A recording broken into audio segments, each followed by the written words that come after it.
এই যে ছবিগুলা এগুলো যেটা দেখতে পাচ্ছি এখানে সবটা কি মহিলাদের বা নারীদেরকে কি করা হচ্ছে, নির্যাতন করা হচ্ছে প্রত্যেকটা ছবি। এই যে কটা ছবি, 6টা ছবি আছে, 6টা ছবি কিন্তু এরকম। তার মানে এখান থেকে আমরা আজকে যে পার্টটা পড়বো নারী নির্যাতন, সেই ছবিগুলো দেখলাম, এই ছবিটা আগে দেখলাম নারী নির্যাতন কি, এটা পড়া নারী নির্যাতন। এখন নারী নির্যাতনের ধরন কি কি ধরনের নারী নির্যাতন হতে পারে দেখছো, ছবি দেখছো, এই ছবিটা দেখো। এখন আমরা এই ছবিগুলো কিসে একটু গবেষণা করে দেখো। এই যে বোতলে অ্যাসিড আছে, নারীদেরকে কি করা হয়, অ্যাসিড মারা হয়। এটা কিন্তু এখন অনেক কমে গেছে, এখন হয় না, অ্যাসিড আগে খুব মারতো। তারপর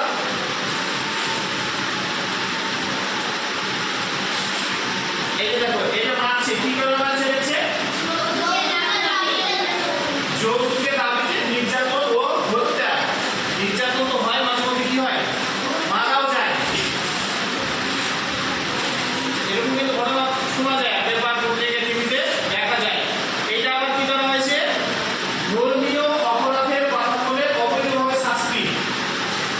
ধর্মীয় অপরাধের কথা বলে হয়তো এরকম একটা কথা বলেছে যে না বলার পরেও হয়তো বুঝতে পারেনি একটা কথা বলেছে, ওইটাকে আমরা যেটা বলি কি উস্কানি, উস্কানিমূলক কথা বলে না, কেউ হয়তো বলেছে যে এটা হিন্দু হোক মুসলমান হোক, এই একটা কথা বলে, যে হিন্দু বলেছে তো বলে দিয়েছে যে না আমাদের পড়াশোনা ছিল বলেছে, পড়াশোনাকে পাড়া দিয়েছে, বা পড়াশোনাকে আমাদের ভবিষ্যতে মাঝে কথা বলেছে, তখন কি হয়, আমরা চল ধরে দিয়ে ধর একটা ব্যবস্থা করে দেওয়া যাচ্ছে, আইনের খবর আছে।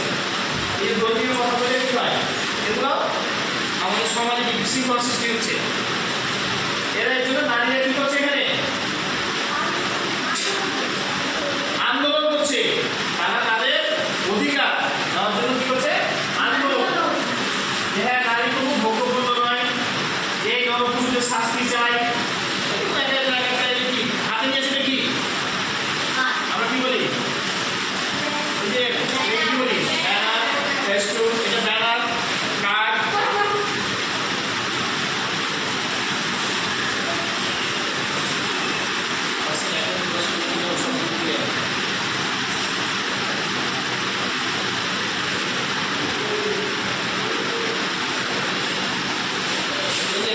সবাই তোমরা বইয়ের 68 পৃষ্ঠাগুলো হয়ে আছে।